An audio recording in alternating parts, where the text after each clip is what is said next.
Already Vijayasai Reddy గారు నిన్న పెట్టిన ట్వీట్స్లో కానీ ఆయన చెప్పే అంశాల్లో కానీ చాలా స్పష్టంగా ఒకటి వెలుగు చూస్తూ ఉంది. అయ్యా జగన్మోహన్ రెడ్డి, నీ చుట్టూ ఉన్నటువంటి కోటరీ అంతా అమ్ముడైపోయారు. మీరొక్కసారి వెనిజులా సంఘటన చూడండి. అక్కడ అధిపతి, ఆ దేశాధిపతిని అలానే వాళ్ళ భార్యని అనేక మంది సైన్యం, ఆ దేశానికి సంబంధించిన సైన్యం వివిధ రూపాల్లో రక్షణ కవచంగా ఉన్నప్పటికి కూడాను ఎవరికి సంబంధం లేకుండా, ఎవరు అడ్డుకోకుండా, ఒక్కళ్ళు కూడా మాట్లాడకుండా ధైర్యంగా వాళ్ళిద్దరిని పట్టుకెళ్ళిపోయారు. ట్రంప్ ఆ చాకచక్యం చేశారు. అంటే అక్కడ వాళ్ళందరూ కూడా స్పందన లేకుండా ఏదో ప్రలోభాలకు లొంగారా అని అనుమానం కలుగుతుంది. అలాగనే జగన్మోహన్ రెడ్డి గారు, మీ చుట్టూ ఉన్నటువంటి కోటరీ అమ్ముడైపోయారు. మీరు ఎన్ని కోటలు కట్టుకున్నా కానీ మీ యొక్క అరెస్టు అనివార్యం అనేటువంటి సంకేతాలు వచ్చే విధంగా ఆయన యొక్క మాటల శైలి అర్థమవుతా ఉంది. ఇక్కడ ఒకటి చాలా స్పష్టం. ఎందుకంటే ఇందాక అన్నట్టుగా కోటరీ కోటరీ అని పదే పదే వాడేది వారే కదా సార్. ఎస్, వాళ్ళే. విజయసాయిరెడ్డి గారే కోటరీ. విజయసాయిరెడ్డి గారే. అందుకే ఇంకోటి అంటే ఆల్రెడీ దీంట్లో విచారణ సంస్థలు 268 మందిని దాదాపుగా విచారించినాయి. దీంట్లో డిస్టిలరీ యజమానులు కూడా విచారించినాయి. ఆ డిస్టిలరీ యజమానులు ఎవరెవరు ఒత్తిడి చేసి మా సంస్థల నుంచి డబ్బులు రాబట్టారో కూడా స్పష్టంగా పిఎంఎల్ఏ సెక్షన్ 50 మనీ లాండరింగ్ చట్టం సెక్షన్ 50 కింద స్టేట్మెంట్స్ నమోదు చేయబడ్డాయి. అంతేకాదు, ఈ సిట్టు యొక్క విచారణ ప్రకారం మిథున్ రెడ్డి గారు దీంట్లో ప్రధాన సూత్రధారి అని చెప్తోంది విచారణలో. అంతేకాకుండా దీంట్లో మూడవ ముద్దాయిగా ఉన్నటువంటి సత్యప్రసాద్ ఎవరైతే ఉన్నారో ఆయనకి ఐఏఎస్ హోదా ఇప్పిస్తానని ప్రలోభపెట్టి ఆయన్ని ఈ రొంపిలోకి దింపి మద్యం డిపార్ట్మెంటు నిర్వహణ, అమ్మకాల బాధ్యత ఆయనకు అప్పచెప్పారు. ఎవరు? మిథున్ రెడ్డి. అలాగనే మిథున్ రెడ్డికి సంబంధించిన పిఎల్ఆర్ ప్రాజెక్ట్స్, వాళ్ళ కుటుంబానికి సంబంధించిన పిఎల్ఆర్ ప్రాజెక్ట్స్కి ఖాతాలోకి 5 కోట్లు నేరుగా చేరాయనేది సిట్ విచారణలో వెల్లడవుతున్న అంశాలు.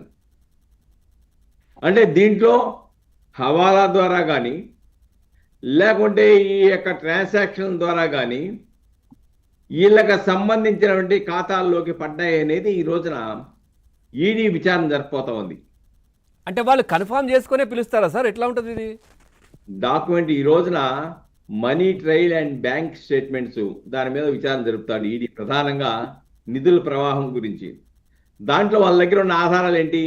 మద్యం కంపెనీల నుండి సెల్ల కంపెనీలకు, అక్కడ నుండి మిథున్ రెడ్డికి సంబంధించిన పిఎల్ఆర్ ప్రాజెక్టు లేదా ఇతర అనుబంధ సంస్థల ఖాతాలకు మళ్ళీ నగదు వివరాలు మొత్తం కూడా వాళ్ళ దగ్గర ఉన్నాయి.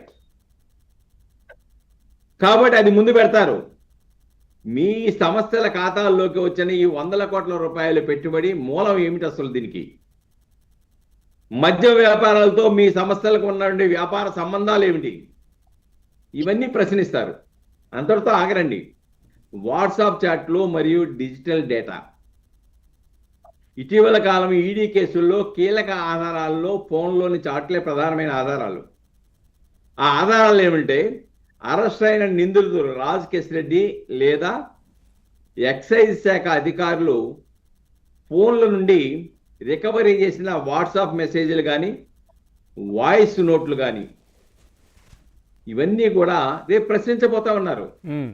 అలానే మద్యం బ్రాండ్ల కేటాయింపు మరియు సరఫరా ఆర్డర్ల విషయంలో మీరు అధికారులకు పంపిన ఈ సందేశాలు, ఏదైతే సందేశాలు పంపారో దీని అర్థం ఏంటో చెప్పండి బాబు అని అడుగుతారు. మీరు ఆ నిర్దిష్టమైన కంపెనీలకే ఆర్డర్లు ఇవ్వాలని మీరు ఎందుకు ఒత్తిడి చేశారు? దీంట్లో ఉండండి అసలు తతంగం ఏంటి? ఇవన్నీ అడుగుతా. అంతేకాదండి, దీంట్లో ఎన్నికల నిధులకు కూడా దీంట్లోంచి సొమ్ము కొంత ఖర్చు పెట్టారు. 300 కోట్లు 200 కోట్లు ఖర్చు పెట్టారు ఎన్నికల్లో అధికారం రావడానికి కూడా అనే ఆధారాలు వచ్చినాయి. దాని మీద కూడా అడుగుతారు. అలానే మద్యం డిస్టిలరీ యజమానులు వాళ్ళు ఏం చెప్పారంటే మా దగ్గర నుంచి మిథున్ రెడ్డి మనుషులు ఎంతెంత వసూలు చేశారో చెప్పారు. అది సెక్షన్ 50 PMLA మనీ లాండరింగ్ చట్టం కింద నమోదైన స్టేట్మెంట్లు అండి ఇవి. ఓకే ఓకే ఆ స్టేట్మెంట్లన్నీ దగ్గర పెడతారు. విజయసాయి రెడ్డిని, మిథున్ రెడ్డిని వేరువేరుగా విచారిస్తారు. అలానే దుబాయ్, ఇతర దేశాల్లో కొనుగోలు చేసిన ఆస్తులకు సంబంధించినటువంటి రిజిస్ట్రేషన్ కాపీలు లేదా హవాలా ఏజెంట్ల వద్ద దొరికిన డైరీలు తీసుకొచ్చి ముందు పెడతారు.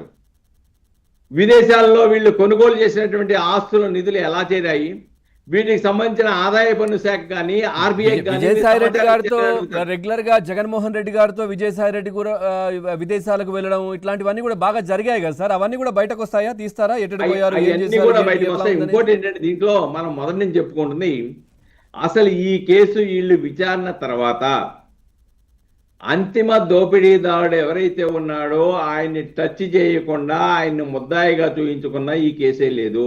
అంటే ఇప్పుడు ఇది సిట్టు టచ్ చేసే అవకాశం ఉందా, లేదంటే ఈడీ టచ్ చేస్తుందా అంతిమ దోపిడీదారుని? ఎట్లా అనిపిస్తుంది మీకు ఒక అడ్వకేట్? నా ఉద్దేశ ప్రకారం ఇప్పుడు వీళ్ళు సిట్ చేస్తే ఈ రాష్ట్ర ప్రభుత్వం మా చేత అరెస్ట్ చేయించిందని చెప్పేసి అభాండం రాష్ట్ర ప్రభుత్వం మీద వేయచ్చు. వాళ్ళ వాదన అదే కదా.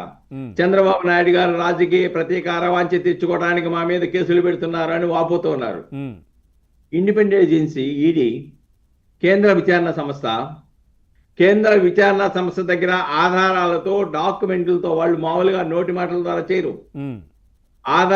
అన్ని ఆధారాలు సేకరించి ముందు పెట్టి ప్రశ్నల వర్షం కురిపిస్తారు. దాని ద్వారా మీ పాత్ర స్పష్టంగా మీరు అవునన్నా మీ పాలసీ ఒకటి ఉంది కదా, గుర్తులేదు, మర్చిపోయాను, తెలియదని ఒక పాలసీ ఉంది వీళ్ళకు. ఏ కేసులో విచారణ జరిపినా మరి అట్లాంటి వాళ్ళు ప్రజాప్రతినిధులుగా ఎట్లా ఉంటారు సార్? ఒక ఎంపీగా ఆయన ఎట్లా కొనసాగుతాడు గుర్తులేదంటే? ఇప్పుడు అలాగ చెప్పినా ఈడీ నుంచి తప్పించుకోవడం వీళ్ళ వల్ల కాదు. అంతే. ఎందుకంటే దీంట్లో స్టేట్మెంట్లు రికార్డ్ అయ్యి ఉన్నాయి. స్టేట్మెంట్లు, డాక్యుమెంట్లు ఆధారంగా చేస్తున్నారు. కాబట్టి అంతిమ దోపిడీదారుడు ఎవరైతే ఉన్నారో ఈ విచారణ ఆ దిశగా అక్కడిని టచ్ చేయడానికి కావాల్సిన పరిస్థితులు ఉత్పన్నం అవడానికి ఎక్కువ అవకాశాలు స్పష్టంగా కనబడతాయి. Right sir. వంశీ గారు ఉన్నారు టీడీపీ పార్టీ నుంచి. వంశీ గారు నమస్కారం. పవన్ గారు గుడ్ ఆఫ్టర్నూన్ అండి. నిజంగా చాలా కీలక పరిణామం అని చెప్పుకోవచ్చు. ఎందుకంటే ఈడీ పిలిచింది ఇద్దరిని, విజయసాయి రెడ్డి గారిని, ఆ తర్వాత నెక్స్ట్ వెంటనే 23న 22